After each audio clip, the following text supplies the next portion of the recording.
chroniqueur bu ko jaawale ak RTS Papa Alé Niang. waaw mooy yàkkamti rek xam nga tey xam nga yow parfois malheureusement ça day arrivé ñëpp quoi. rassemblement des travailleurs du Sénégal man di nga ma laaj yenn saa mu ju. waaw mais xam nga luy def différence bi. mooy bu fekkee mauvaise foi moo la animé. maanaam bu fekkoon bonne foi la. di maanaam parfois da ngay nekk koo xam ne par exemple nga toog nga yàkkamti ñu ne la RTS am na problème. c'est-à-dire yow da ngay rêver ñu ne la RTS am na problème ba nga am occasion pour attaquer Pape Alé Niang. bu dee si logique boobu nga nekk nit ñi dañuy ñëw poser la question ne la waaw rassemblement des travailleurs du Sénégal RTS dañoo am jafe-jafe. parce que chroniqueur bi rek mu tàmbale naan waaw RTS nga xam ne média d'état la. gars yi na ko defal ndànk de. naanagoo café RTS boobu de. ne ko daa mel ni naanagoo rassemblement des travailleurs du Sénégal lañ la wax. mu dellu si waat mais même ay erreur la yoo xam ne dafay arrivé. et voilà defe naa bu àggee ci kanamu yoon daal. nit ku mën a yëkkati kàddu yu doyee waar noonu. war na ci mën a indi ay leeral su ko defee ñu mu gën a leer ci kanamu ñëpp. exactement alors Vito nu àddu ci leneen muy li xewoon naka tey jii fële ca assemblée nationale ñeel yëkkati mbalaanu kiiraay kii di honorable député Moustapha Diop ak honorable député Ndeye Saly Diop donc loolee ñoom seen mbalaanu kiiraay jot nañ ko daal di ñàkk nekk à la disposition de la justice. ñàkk nañu. alors naka noonu aussi amoon na liggéey bu yaatu bu def par rapport ak li nga xam ne nag moo di commission ad hoc bi mën nañ def ab taxaw seetlu ci kaw Moustapha Diop. kaw Moustapha Diop alaaj Moustapha Diop yërëm naa ko lool léegi nag man sama xol bu yërmande. xam nga ne man damaa yabaate. dégg nga man ku yabaate laa. Moustapha Diop milliardaire. man yoruma lu ma lekk toog fii naan damaa yërëm Moustapha Diop. Moustapha Diop milliardaire la. ah yow Moustapha Diop xale xaalis. Moustapha Diop dinaa ñëw ci léegi ci Moustapha Diop. xam nga ne man ku yabaate laa ku waane. man yërëmuma taalibe yi ci mbedd mi di yalwaan. yëruma maire yii di yalwaan. te man ku wow xol laa. fii laay romb ñuy yalwaan ma yor sama las 1000 francs ma jox leen 1000 francs bi du ma leen ko jox bés sama xol rek dem. xam nga ne man awma xolu bu yërmande xolu bu waane laa am man. Moustapha Diop mi jarte yërëm ñi war a yërëm ñoo ngi ci hôpital yi. awa naan doo si yàgg. non mais dëgg laa wax. Moustapha Diop mii sañseem bii. millions yi mu dajale jarte yërëm ñi war a yërëm ñoo ngi ci hôpitaux yi. ah man waane naa de man est-ce que dofuma man Moustapha Diop est-ce que mystigu ma. ne woon naa li nga génn si. yërëm man maa ngi waaj a dof nag alaaj Moustapha Diop man maa ngi toog fi naan nañ ko baal bu dee moo def nanu ko teg ci yoon ñi yar a yërëm ñu ngi ci hôpitaux yi ñi jar a yërëm ñoo ngi ci tali yi jeune entrepreneur yeeg marchand ambulant yeeg yooyu bëgg lu baax te am vertu bañ a sàcc ñoo jar a yërëm waaye Moustapha mii yërëmatu mu ko de. waaye xaw naa ko yërëm tuuti léegi nag xaar ma dugg ci commission ad hoc bi. ci njiitalu kii nga xamante ne moom moo di kookee defe naa waa commission des lois ak ñooñu. Abdoulaye Tall maître bu nu liggéeyee ba noppi lan la ñu conclure. ci la nga xamante ne moom la. rapport Cour des comptes wax ci Moustapha Diop. te ki nga xamante ne moom moo di procureur jébbal akub message foofee nga xamante ne moom moo di président assemblée nationale. et le président assemblée nationale ñëw bëcc boobu le message seen kanam. léegi dama leen di limal lu nu tudd ci Moustapha Diop yëpp ci rapport Cour des comptes bi. pour dire alaaj commission ad hoc bi du jugement. ñoom jugé wuñu. àttewuñ kenn. commission ad hoc bi. du xaw ma dikk. du digg ak yooyu. ba heure bii waxuñ leen ne Moustapha Diop moo def wala deful. pour preuve Moustapha Diop ba tey jii député la. bu session amee day ñëw toog.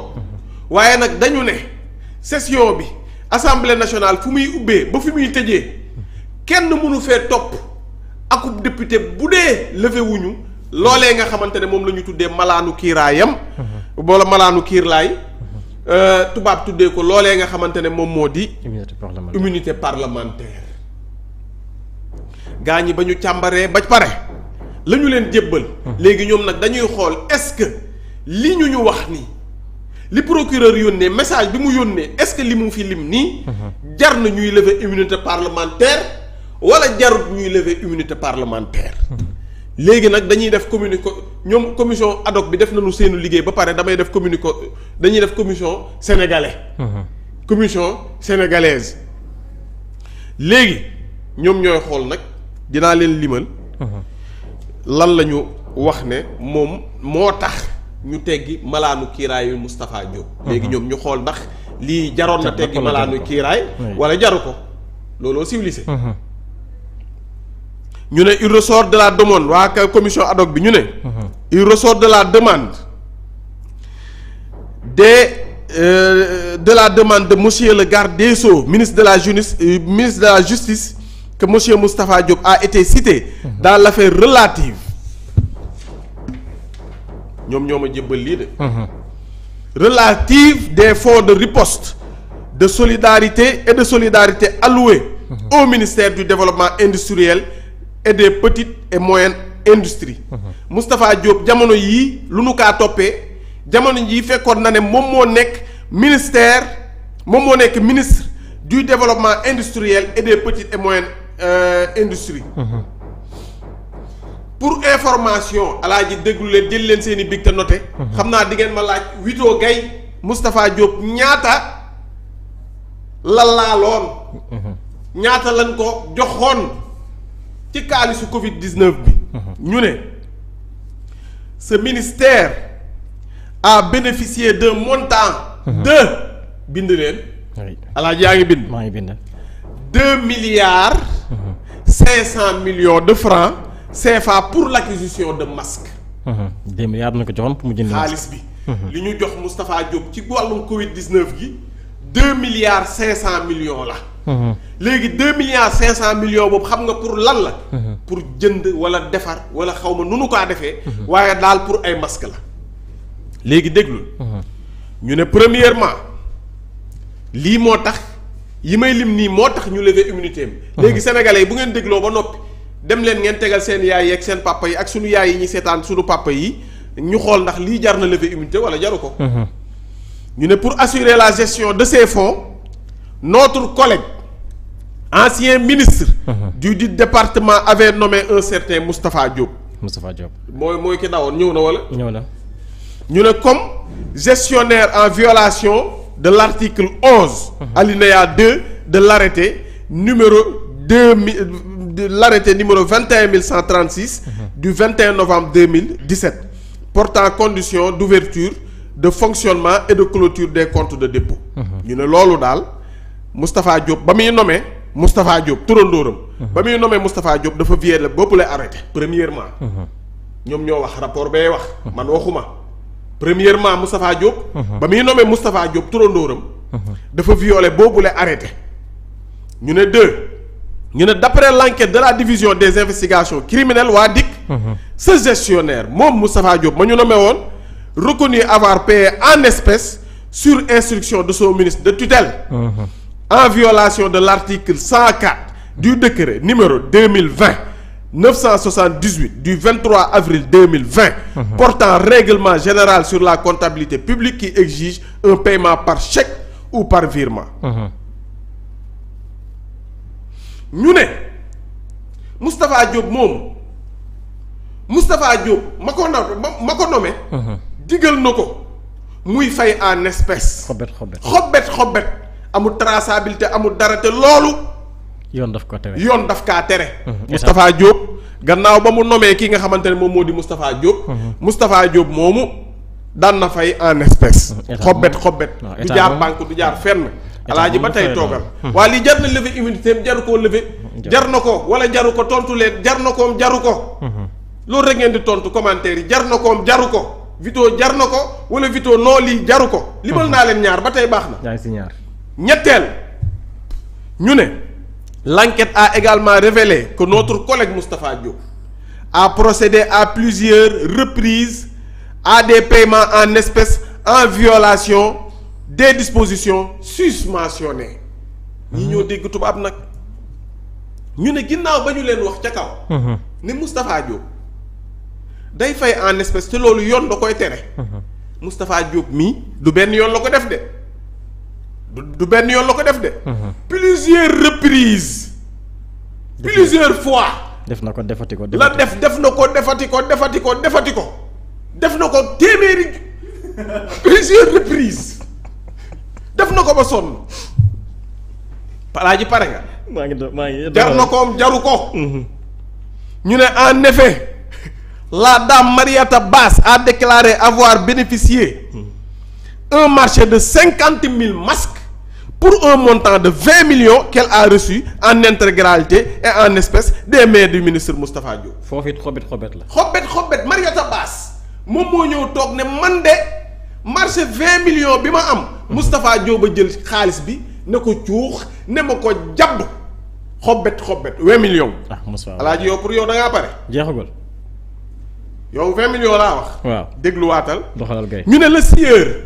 Ibrahima Fall directeur de la société Comaset. entendu a déclaré avoir exécuté un marché de fourniture de 250 000 masques. pour un montant de 100 millions de francs. yow pour yow 100 millions yi naka la ko Moustapha Diop joxe. xobet. reçu également en espèces des mains du ministre Moustapha Diop te li yoon da koy tere. Ibrahima Fall mu ne Moustapha jox na ko téeméeri millions. en espèces. Mariata Bass nee na Moustapha jox na ko 20 millions en espèces. jar na ko jaru ko. lever immunité pour lii leer jar na ko wala jaru ko. wallaay jar na ko. léegi ñu ne le secrétaire général du ministère a quant à lui. expliqué que le choix des fournisseurs a été effectué par le ministre Moustapha Diop. Qui a ordonné au DAGE d'établir les contrats à cet effet. ñu ne fournisseurs ya daal. ñëpp Moustapha Diop a leen tànn secrétaire général du ministère bee ko wax. très bien. fournisseurs yi. ay ñoom Mariata Bass ak Ablaye Fall ak ñii. Moustapha Diop daal. xool ku leen neex comme jamono jooju mu xaw ma lan nee nañu procédure d'urgence lañ nekkoon. voilà procédure d'urgence moom mooy d'urgence. non ku ne def lu la neex. appel doo fa amul dara amul. ku ne def lu la neex. moo tax ñu def lu leen neex. ñu ne ensuite selon la demande. l'exploitation des pièces justificatives relatives à la répartition des masques. laisse apparaître un gap de 2 327 000 masques. wépp Alaaji. xaaral ma ñëw fii ca commencement ba marché wu ñaata masque laa waxoon. bu njëkk bi 50 000 masques. 50 000 masques laa waxoon. pour 20 millions. non marché général bi. en général 2 milliards 500 francs. pour l'acquisition des masques. ñu ne daal ba ñu xoolee ba xool daal. gabu masque yi moom. li manqué ci masque yi ñu waroon a am normalement xaalis bi. li manqué ci masque yi. 2 millions de masques la. te xaalis bi génn na 327 000. ak 500 000. 2 millions 327 500 masques. xaalis bi génn na te xaalisu 2 millions 327 500 masques yooyu génn na waaye kon Moustapha Diop moom normalement bu dee jugé nañ ba mu def. moom moo ñu yoreel 2 millions 327 500 masques. kon fu mu toll nii defe naa Sénégal yëpp. ku ne Moustapha Diop bu dee li ñuy wax dëgg la ku ne Moustapha Diop yoreel na la ñaari masque. man dama ko jox xaalis. te loolu li ngay expliquer nii. waaw Moustapha nañ ko dem laaj suñuy masque. dafay def soo ma koy def. mosal. su ma koy def xaalis mosal. non ci li nga wax rek. mosal. su ma koy def xaalis. 2 millions de masques su ma ko jëlee. waaw ça me fait 800 millions. la. parce que masques yi nga wax léegi ma calculer ko nga wax léegi 50 000 masques. dem na ba benn 500 de. 400 lañ ko fii ci somme bi mu joxe fii bu nekk 400 la lay dikkee. benn masque 400 francs benn masque 400 francs lay doon parce que fii 50 000 masques pour 20 millions. daf lay jox 400 francs soo defee aussi 250 000 masques pour 100 millions daf lay jox 400 francs donc prix bu masques yi moom 400 francs la woon. léegi bu fekkee 2 millions de masques yooyu ngay wax. 2 millions 327 500 masques. ma yokk si 327 yokk ci 327 500 mooy gap bi mooy li manqué ci masques yi. 2 millions 300. selon la demande l'exploitation des pièces justificatives relatives à la répartition 2 millions des masques 327 laisse apparaître un gap de 2 millions 327 500 masques. Moustapha Diop yore ça fait 931 millions. 931 millions de francs CFA. gab boobu waaw gabu 2 millions de masques yi. waaw yëpp bu ñu koy compter ca xaalis. waaw 900 millions la. waaw dem leen leeral. da koy neel 1 milliard rek. waaw léegi daanaka mat. ñu ne. waaw 900 millions 100 millions ci manqué mu doon milliard. moom manqué milliard waaw. 69 millions. la ilaha illallah. ci procédure d'urgence ñu ne à l'issue de ces investigations des présomptions graves et concordantes de détournement de deniers publics pèsent sur monsieur le député Moustapha Diop. Fait prévu et puni par les articles 152 et suivants du code pénal et 140 du code de procédure pénale. ñu ne daal ñoom waa commission ad hoc bi ñu jàngatee lii yëpp njortu nañ ne Moustapha Diop dees na koo mën a toppee lii nga xamante ne moo di détournement de deniers publics. ak loolee nga xamante ne moom moo di détournement de deniers publics te loolu article bii nga xamante ne moom moo di article 132. Et 140 du code du code de procédure pénale ak article 152 du code pénal. dañu kaa tere. moo tax ñu leveel ko Moustapha Diop leveel nanu ko. leveetil nanu ko. léegi nag na dem layoo. waaw li mu layoo moom na ko wax ak juge yi bu demee jàkkaarloog ñoom procureur ak yooyu. na dem layoo ji ba tey nag waxuñ ne Moustapha def. très bien maa ngi ñëw ci lever immunité parlementaire rek ñu boo paree nga ñëw ñu mos ci Ndeye Saly Diop. très bien maa ngi ñëw ci Ndeye Saly bi ay mbiram a gën a compliqué moom. moom du compliqué na lool. maa ngi ñëw comprendre waaye moom ba tey mënuma koo comprendre. maa ngi ñëw ci Ndeye Saly alors moom yow it nan nga jàngatee.